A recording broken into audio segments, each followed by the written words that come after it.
What's up, everybody? It's Greg Birch with Delta Financial, and this is the Be the Difference podcast. This podcast is all about making you a better person in your life through sales, leadership, mindset, marketing strategies, everything under the sun when it comes to being an entrepreneur. And sometimes we bring on guest speakers. Today, I have the honor and pleasure of welcoming Mr. Joe Graham. Nice. Thanks for having me on, Greg. I appreciate it. Joe, what's up, buddy? Fun day. Like we were talking, it's been a crazy busy day, but in this space, that's kind of how our lives are. We're not like wanting to be bored or having stuff not work for us. So it's a good day. It's a good day. Glad to be on. Absolutely, man. Absolutely. So Joe is somebody that you run the 150K podcast, right? Yeah. Yep. Yeah. So he runs 150K podcast. He's a sales savant that got really good at sales and said, you know what, this isn't that difficult. I should be helping people with this. And we got connected through a buddy that I had with Apex, Mr. Philip Sessions. And he was like, hey, man, you should probably talk to Joe and be on his podcast. I was on yours. And I was like, dude, do you want to come on mine? And here we are. Right. So so everyone, all the listeners in the audience know who a little bit about Joe. He grew up in a small town in the Midwest. He never thought about going to sales until a life-changing moment when his company downsized. Being a dad and a husband, he took a risk on a 100% commission job. He is now, since he did that, he became the winner of multiple awards, including the President's Circle in 2019, 2000. I'm sorry, that's probably 2020, 2021. For Spectrum Enterprise. Joe started his podcast, 150K podcast, in June of 2021 with a mission to help people take their dreams to six figures and beyond. He also is a sales coach and helps coaches and entrepreneurs with reframing their ideas on sales. Sales is not that tricky. In fact, it's a problem solving, and who better to help them than you? Joe, let's talk, bro. Yeah, no, and thank you for the intro, man. I think a lot of times, I don't think anyone ever just jumps into sales. Like, it's not like, I want to be a doctor, a lawyer, and a salesman, unless you've watched like Wolf of Wall Street and you're like the one weird oddball. Yeah. But I think that my mission, what I've just been thinking about, like you mentioned, I do the 150K podcast, do all that stuff, is to help reframe the mindset on sales, meaning that it's not icky. It's not a bad thing. It's just problem solving. And that little line that I put in my bio is really simple. Is that if you're moral, if you're ethical, and you're taking care of your customer, who better to help them than you, because you're going to treat them right. You're going to solve their problem. You're going to do the things that they need. And that's kind of just where that whole concept came from. And then like the podcast, I did that simply because I was making over 100,000 a year. Then I was making 150. Then I was making 200. I'm like, I did all the trips. I did all the fun. I wanted to help other dads. Because, like in our environment, we have like our ideal client or our avatar, whatever term you want to use.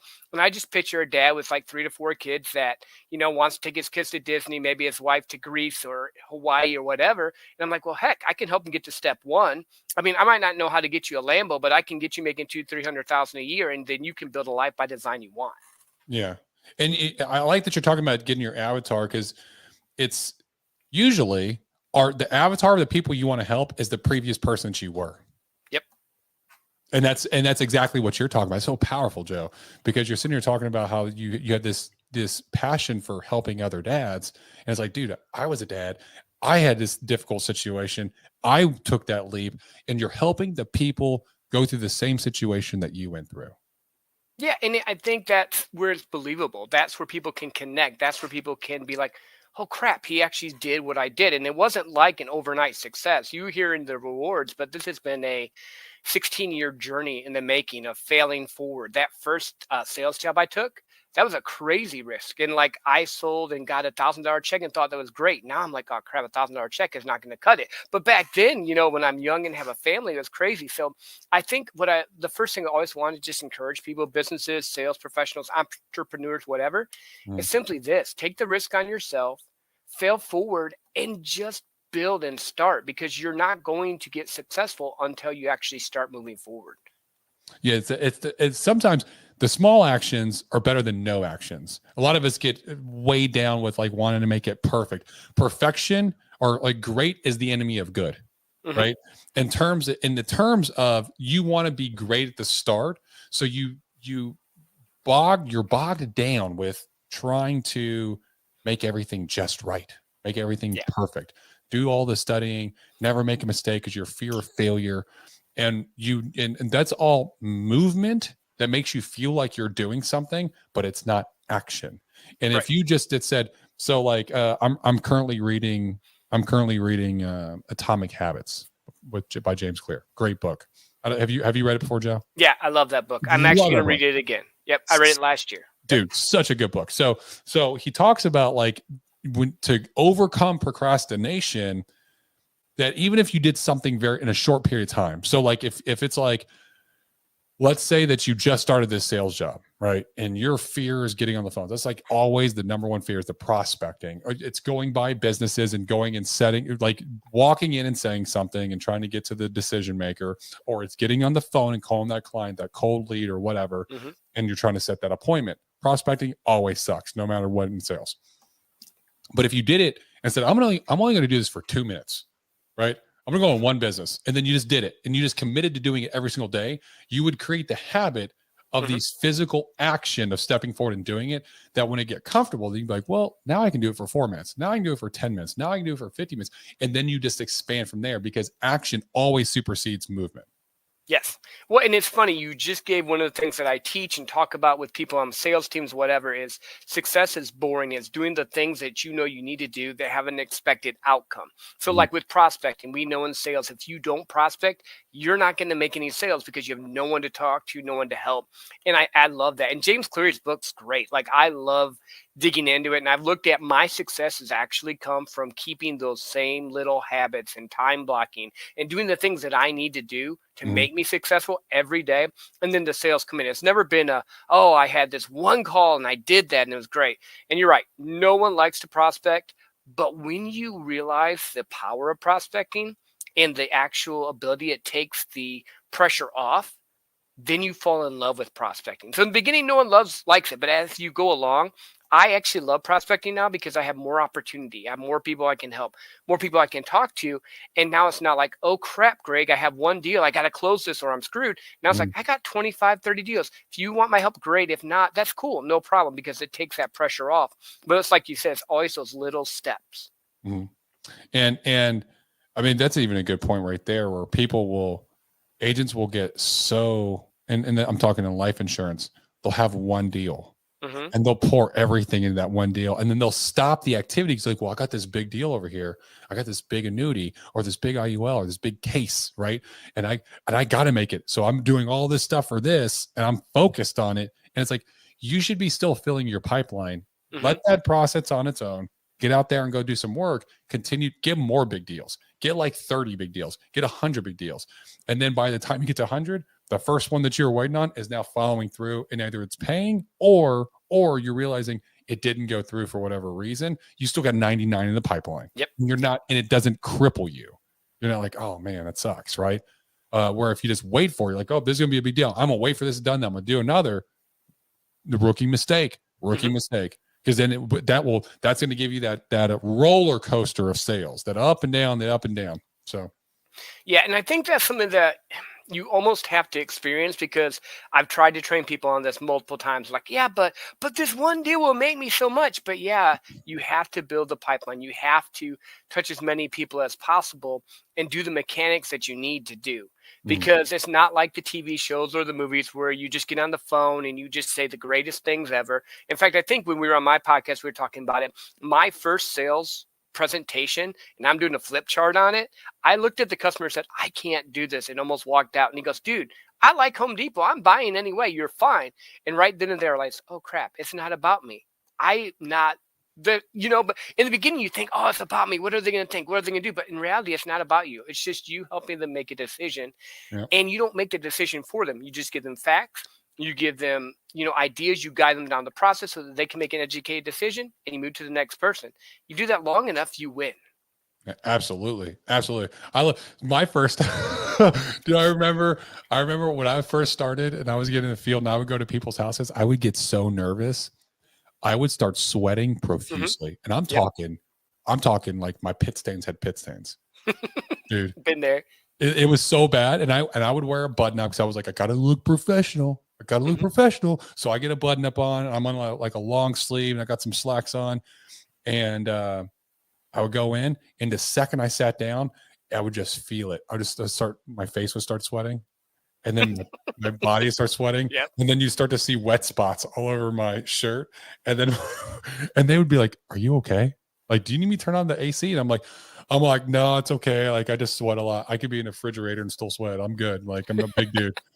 Just disregard. Don't pay attention to me." And the whole time I'm so nervous because I'm so scared of them telling me no, or because I thought you're right. You think it's about you. It's not about you. No, they don't care about you. They care about them.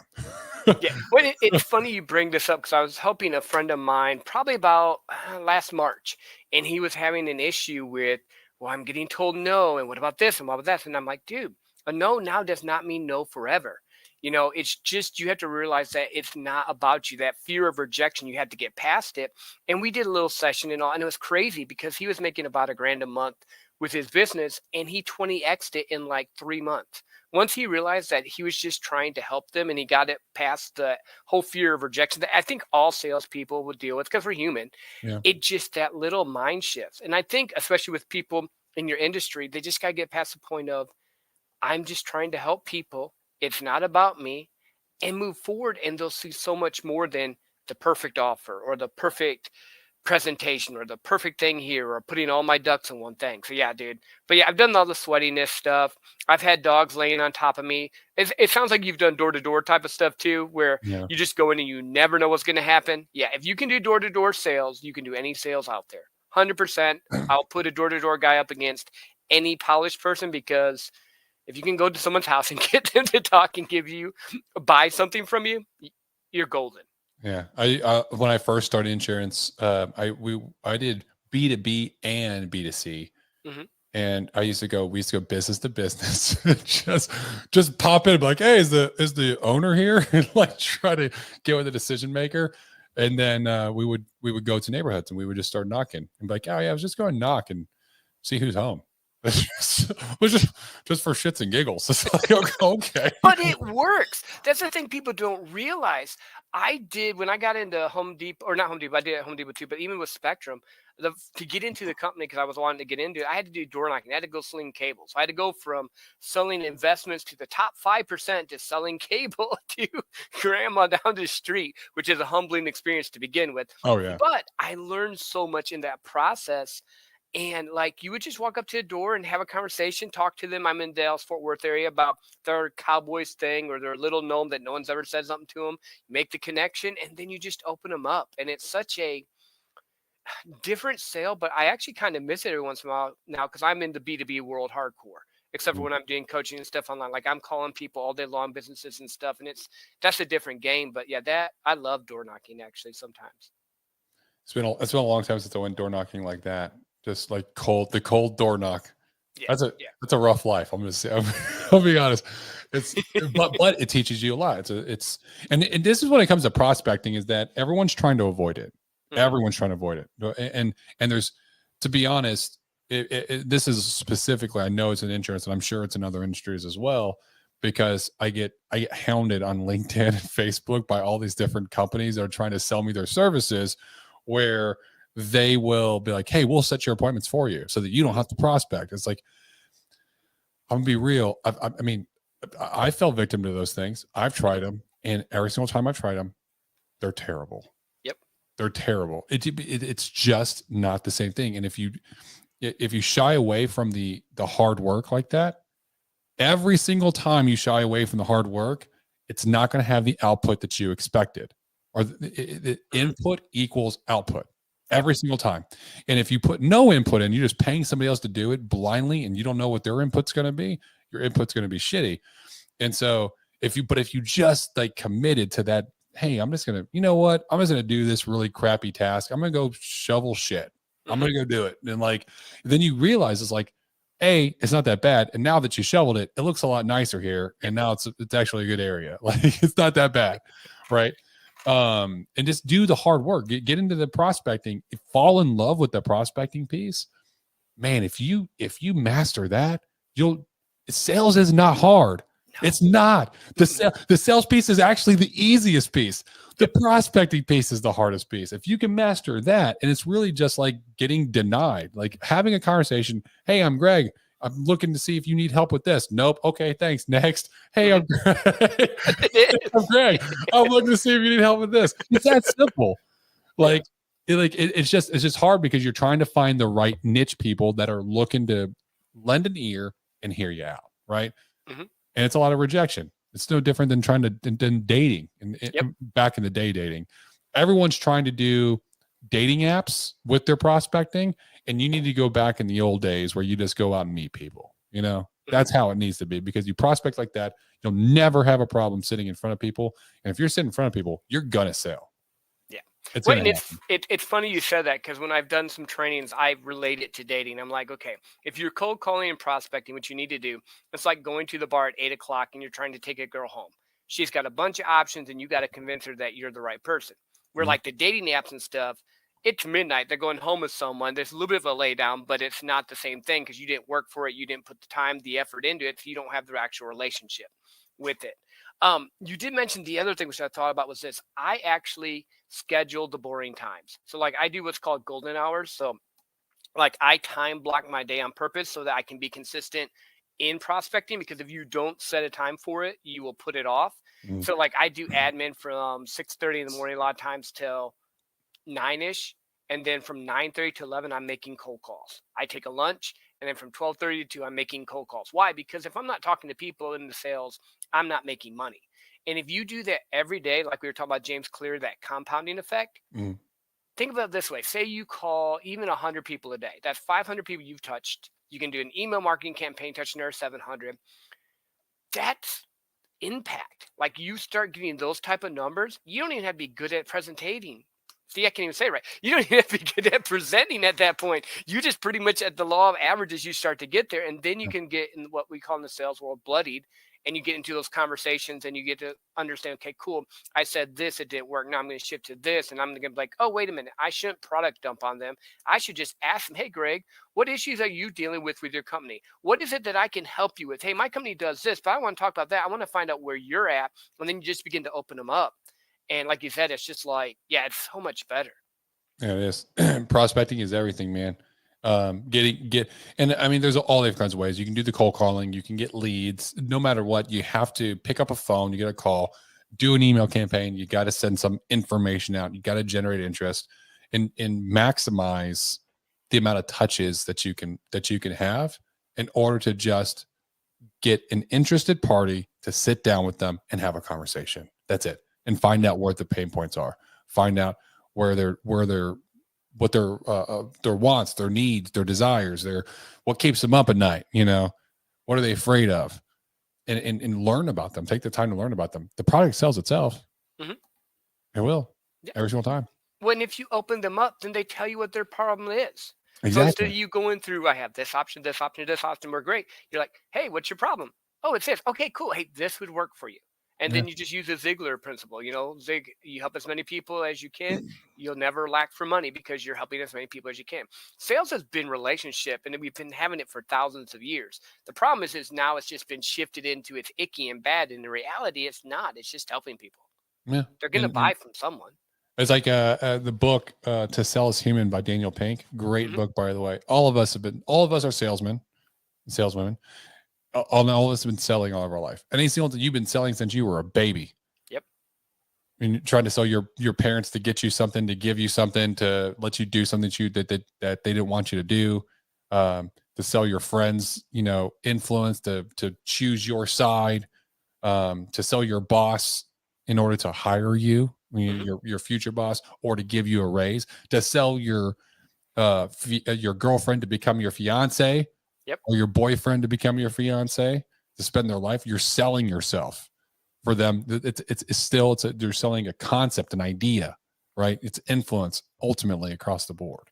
So everyone sells. And it's just, you know, no one really thinks about it like that. Well, yeah, because they don't want to feel like they're selling, but they don't understand what selling really is. Because they feel like selling is manipulation. Because in selling, there are salespeople that manipulate. That's true. But there's a huge difference between manipulation and influence. Manipulation only helps you. If you're trying to get them to do something and it only helps you and it does not benefit them whatsoever, that is manipulation. If you're trying to get them to do something and it does benefit them, but it just so happens to benefit you as well, it's mutually beneficial, right? That is influence because you're putting them in a better spot by the product that you have.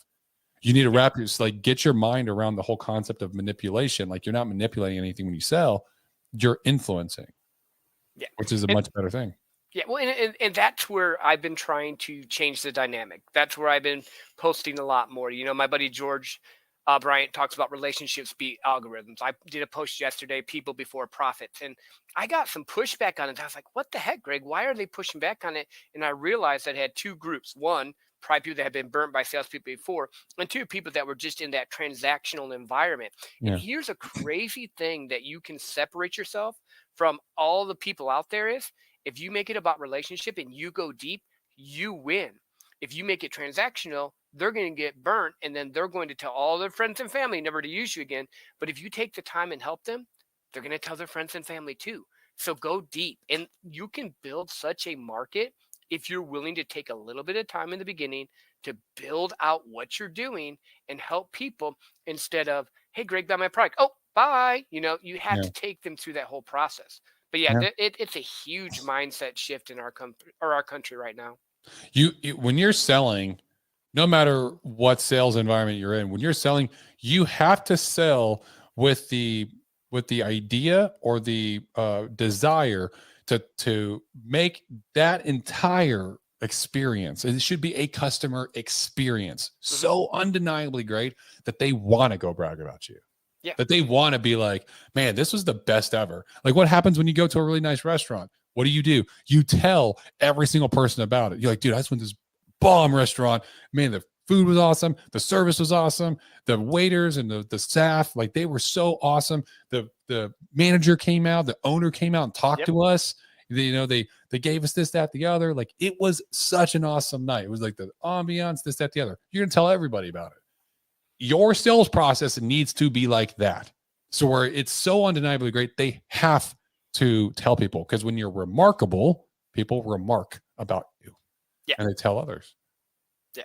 And it's just that whole diving in. And that's when I started doing some more of the coaching, is helping because most people have a decent sales process. They just have little things they need to tweak, little things that maybe they're just missing because maybe they were taught a little bit wrong, or they've gone to this way or that way instead of just changing it to being about the customer. And then they start posting about you. Like, I know, like, there's a restaurant here in town called Del Frisco's. When I go to Del Frisco's, I'm posting a picture of that steak because I like that steak. You know, people are going to do the same thing with you. I agree 100%. Yeah. Del Frisco's is good, though. It is good. Yeah. I do love Del Frisco's. You ever been to Nick and Sam's? No. Dude, you need to go to Nick and Sam's. Okay. You gotta go. You don't sleep on Nick and Sam's, bro. I'm telling you, the Chateaubriand. Hey, wife and I are gonna be having a date night soon, so I'm game. Get the bang bang broccoli. It's an appetizer. All right, and then share the Chateaubriand. The Chateaubriand is a fillet. It's a filet mignon on the bone. Oh, nice. It's a filet mignon on the bone, and it's basically the whole fillet. So it's basically 2 filet mignons on the bone, so you can share it. It's a huge. It's so good. Now I'm getting hungry. It's so good. Yeah, one of the best steak restaurants I've ever been to. So let's talk about some of the challenges that you had, because you talked about, hey, it's 16 years of getting kicked in the teeth and having all these struggles. What are some of the struggles that you had to go through to learn these tactics and these strategies that you now help other salespeople with your coaching? Sure. So the first thing we've touched on before was prospecting. In the beginning, I tried to rely on the deal, and I'd have the perfect presentation, thought I was going to do everything right. And then as I got going more and more, I realized the more people I talked to, the better it was, the more it helped. The second was, you got to know your products and service. In the beginning, I didn't really know them. I would just do the flip chart and hope that it would help me out, because I'm dating myself a little bit here. Or now you can have a video presentation or WebEx, whatever. But the biggest struggles I think that most sales professionals do is prospecting. It is finding an ideal client It's knowing how to talk to them and actually listening to the client. That was the second biggest one I teach people on, because a lot of times we over talk, we product dump, we Yes. talk about ourselves, we talk about how great our company is, how great this is, how great that is. It's like we were talking about the date thing. It's the same thing. If you're on a date and you're talking to someone, you're just telling them how great you are, Yeah. they're going to try and get out of there. It's again opening up your customer, learning that. That's Third, such a good. Oh, that's such a good comparison. I just had an epiphany. Mhm. Oh, it's such a good, because it's just like, dude, if you were on a date and you're trying to like talk to somebody and get them interested to have a conversation, and you're just like, so yeah, I'm like, I'm so awesome, and like I have the best company, and like, I'm like the best, and I do this and I do that, and I really like this, I really like that. Do you think that person's gonna go date you? Be like, oh yeah, I love talking to you. Let's go have, or opposite. Hey, tell me about yourself. How long you been here? You know, what are you looking for? What are you interested in? What kind of music do you like? Like, Yeah. ask them questions, because then they're going to enjoy the conversation, and then you kind of pitch in while you're talking. They're going to be more willing to be like, you know what? I like this conversation. I think this the dynamic we have. Mhm. That's so accurate, bro. Yeah. Man. Yeah. It's so simple. We just make it hard. And new sales guys, and I know I did it, and I know when I see new sales guys and I'm talking to them, they so want to give you every point and everything, and they just, like I said, product vomit, for lack of a better term. The third thing, though, that I would think of, well, I'm going to caveat this. When you ask for the sale, after you say the price and ask for it, say, hey, Greg, would you want to do this? Shut up and be comfortable with silence. Yeah. He who talks first loses at that point. And it took me so long to realize that, because that quiet space would bug me. And I'd be like, and then I would just have to say something, and I would just mess up everything I set up. Mm-hmm. And then lastly, learn the art of follow up. Unless you're in a role that you have to make that sale that night, which I don't really like to do, I've made more money on follow up than anything else. Pretty much giving them the presentation, doing everything that they need, helping them out. And again, I work in a B2B space, so that's a little bit of a different relationship building type of thing. You can do it in B2C, but it's not as easy. But learning how to set expectations and follow up, especially if you're into big deals or high ticket offers or like yearly contracts, it's so key, because they want to know that you're going to be there. Yeah. Most people don't. Well, the average sales guy makes it 2 years in a row. If you make it, like the current role I am in my day job, I've been there 5 years. I'm an expert.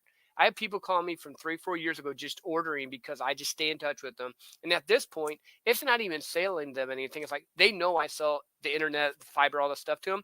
I'll come up, so, hey, how's your daughter doing? I know you had the cross country tournament. Oh yeah, by the way, I need this. Or, hey, how's, was the trip to Greece, whatever. And you're just building that relationship. And then you now have built a book of business, and you're getting paid for work you did 4 or 5 years ago, which is crazy. Mm-hmm. And it's just that follow-up game. I've so many people, like, I think statistically the average salesperson will follow up 5 times. And statistically for a sale, you need at least 12 touch points. Bare minimum 12. Normally it's up to 25 to 30 touch points. And that doesn't mean a call every time. It could be an email. It could be a LinkedIn. It could be a mailer. It could be different things. So those would be the 3 things, or the 4 things that like pop out, that if everyone just started working on those, you'd see your sales increase. Yeah. Yeah.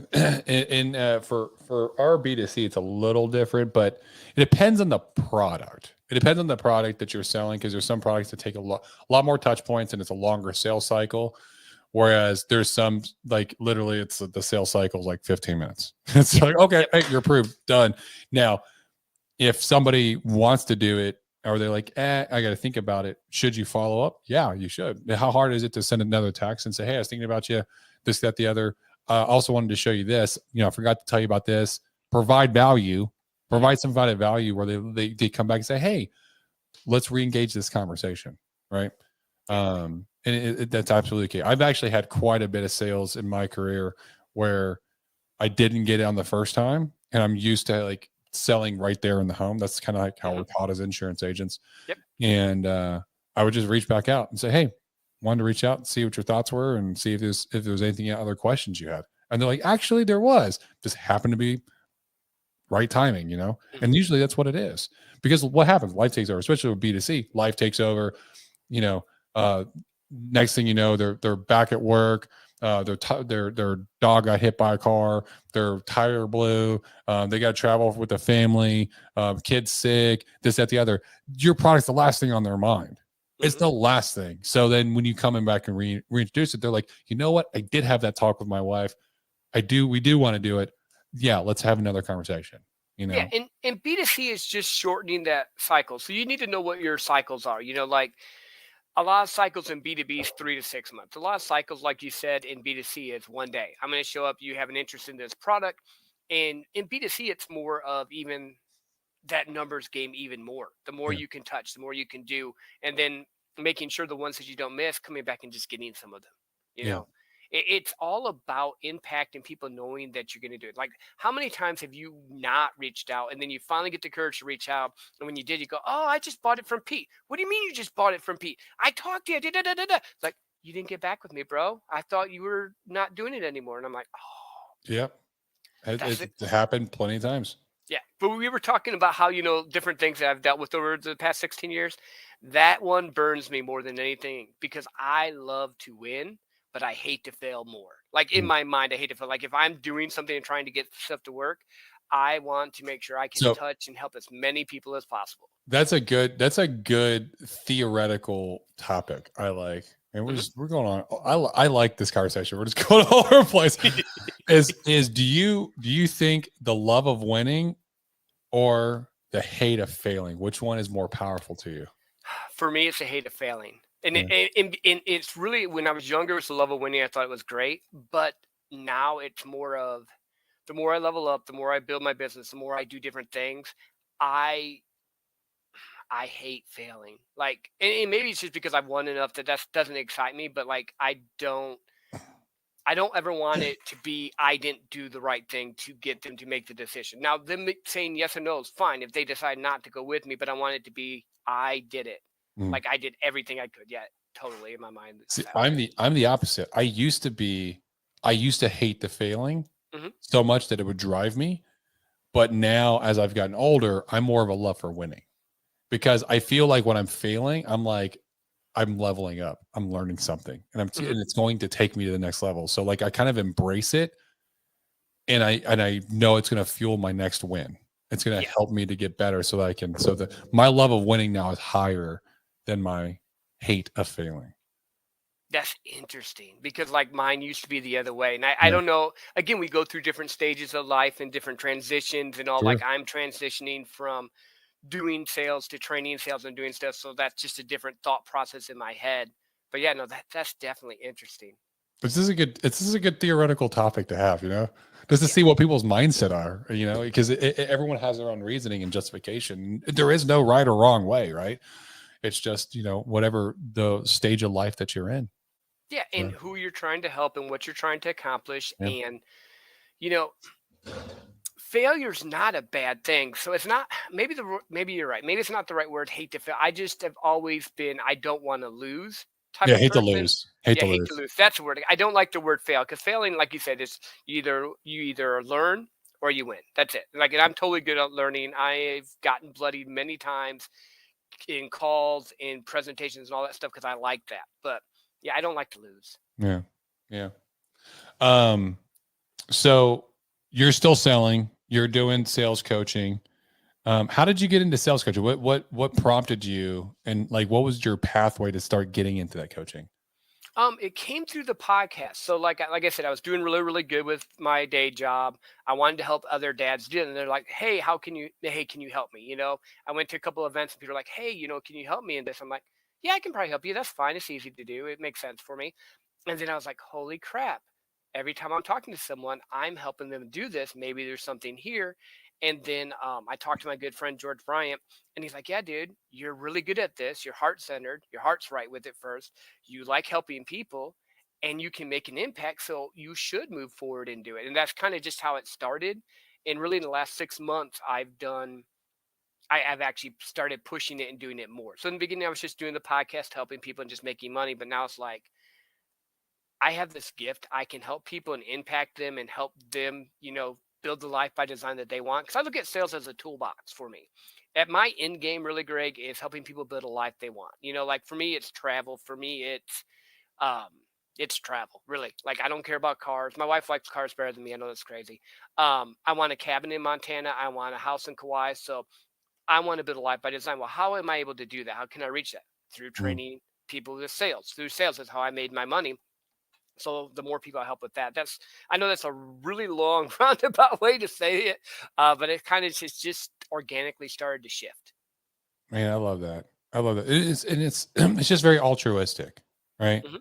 Like it's that influence piece that we're just talking about. When you influence people, you're helping them. It's helping you too, but ultimately, that's what it means to be an entrepreneur. You have to be willing to serve and help other people, because the more people you help, the Zig Ziglar method, the wealthier you'll be. Yeah. It's just the way it works. Well, in But you're- sales is a good entrepreneur light, I call it. So you actually have to kill to eat. You have to do a lot of things entrepreneurs do. You just don't have as much of the overhead. Yeah, absolutely. Absolutely. So let's like thinking about it in terms of like my audience is traditionally, I'd say mostly insurance agents. Now, some people that are listening might be outside of insurance, just because I interview a lot of people like you in other areas where you'll share the podcast more than likely. They'll hear it, and then they'll start listening if they like it. And if you do, awesome. Thank you. Thank you for being part of the Be the Difference. But what advice would you give? And what's like that one piece of advice that you're like, man, if I'd have known this when I first started, this would have made life so much easier, B2C, we've touched on it, but this take massive action. Honestly, with touching and with doing the insurance and all, the more action you take, the more people you touch, the more people you can help, and the better you're going to get at it. Any Yeah. sales job that I've taken, I've learned to take massive action with prospecting, with reaching out, with finding the best person that I can learn and level up from. But the best teacher is being in the game. Like, if you want to hit home runs, you got to start by hitting base hits. You got to start by stealing bases. You got to start by getting your jersey dirty. If you're playing the football analogy, you got to go and start taking hits. You can't learn from the sideline. Take action. That in sales, if you take massive action, you win. And to bring it to a different analogy, if you're not a sports person like me, we can tell you all day long, and you can read every book and you can watch every podcast and video about how to ride a bike. But until you actually put your foot on a pedal and you go and ride it, guess what? You ain't gonna know how to ride a bike. Nope, not at all. And the first time you go do it, guess what's going? You're still probably gonna fall because you're not gonna be able to balance yourself, the weight and everything that you got to do. You're not gonna know. You have to actually do the work. You have to actually take action. So no, you're absolutely right, man. And the more action you take, the quicker you fall down and get back up and fall down and get back up, you'll get your feet under you, and then you'll start to go faster and faster before you know it, you're off to the races and you're sprinting. But it takes for you to get the marbles out of your mouth, make those mistakes. Everyone's going to make them no matter what. It just happens. Yep. And then you're an overnight success, because people will say that you have something luck when in reality you worked your ass off. Yeah, in reality, you just sat with a lot of people. Like, yep. It's unbelievable amount of phone calls that I've been through and prospecting and like setting appointments. So like now when I get a phone call, I'll show people. I'll do coaching with my agents, and I'll do the script. I'll say it really clean. They're like, man, you are so smooth. This is like, dude, I've said this script on the phone with people probably like 10,000 times. Oh, yeah. Like, it's been a lot, bro. Like you when you say it so many times, it's like second nature. Like I could be dead asleep and you could wake me up and be like, hey, Greg, set an appointment, and I could do it like in the middle of the night, like waking up in the dead sleep. So awesome, man. Well, I appreciate this. Has been a good conversation, Joe. And I feel like we could definitely do a part 2 and just shoot the shit. Because I like our conversation style. We just kind of flow naturally. The last question I always ask all my guest speakers is, if you have the ability to have a dinner or break bread and just really pick their brain of 3 different people, and whoever influential, they can be dead or alive, anyone in history, who would those 3 people be? And I get 3. Oh, that's good. You get 3. I'm going to go with what comes to mind. First, Elon Musk, because he's always pushing the envelope. He's always got these crazy, outlandish ideas. Everyone says you're an idiot, you can't do this, and he makes it work. So I want to pick his brain. Julius Caesar, because he Ooh, that's a conquered. good one. I'm a history nerd, so he conquered a lot of the known world of his time. But the way he did it, the way he thought, what a lot of people don't realize is that the world's gone in cycles. Like, because in the time of Rome, once they set that up, it was crazy safe and a lot more advanced than in the dark ages and stuff. So the way they interacted, the way that culture and all would be. And then a third one. That's the first time I've gotten Julius Caesar. Yeah, I'm thinking deep because I want to talk to Genghis Khan because he had the largest land empire there was. He's like, have you read his? There's a book, Leadership Lessons from Genghis Khan. No, it's really good. I'm gonna get it now. It's really good. No. I'm sorry. It's not Genghis Khan. It's Attila the Hun. My apologies. Attila the Hun. Attila the Hun was pretty cool too. He's also cool. Different area, but really cool. But yeah, like, how do you take and deal with that many cultures and that many people and that many things and keep a continuous melting pot of that? Yeah, And we're not talking about now. It took a horse, I think they said, 2 weeks to go through the entire, or a couple months if you start at one part of his empire all the way to the other. I mean, it went from Poland all the way to almost Japan. It was crazy. Yeah, that's awesome. That's awesome.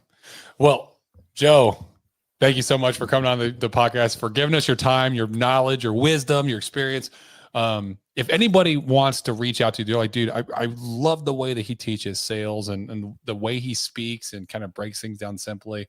I want to reach out to him, see if I can learn more from him. How can they get a hold of you, Joe? Sure. 3 simple, easy ways. First, the podcast is easy. You can find it anywhere. It's 150K podcast. And I'm a simple guy. So my Instagram is 150K podcast. And it's the number 150K podcast. And then I have a Facebook group that's the 150K podcast. That way, if you put it up there, you're going to find me. I am the person that does the DMs. I don't have an assistant or anything with it. So yeah, feel free to reach out. Would love to chat with you and see if I can help you out. Awesome. Well, thank you so much for taking part in the Be the Difference podcast. If you got value from this episode, which I know you did because Joe is friggin' awesome, then do me a favor. Share this content with somebody else that can learn from it, that's in sales or even as an entrepreneur that can grow from it. And let's be real, we're all in sales, as we already discussed. So that's called a value-based exchange. That means that, we do this podcast for free. There's no ads. I do that to provide value. And the way that you can show appreciation for that value is just by word of mouth. And that's how we grow. So I'm asking your help in order to do that, in order so we can grow and continue to help more individuals to live the life that they want to live and become the best version of themselves, which is what it's all about. This has been the Be the Difference podcast. I'm your host, Greg Birch. Until next time,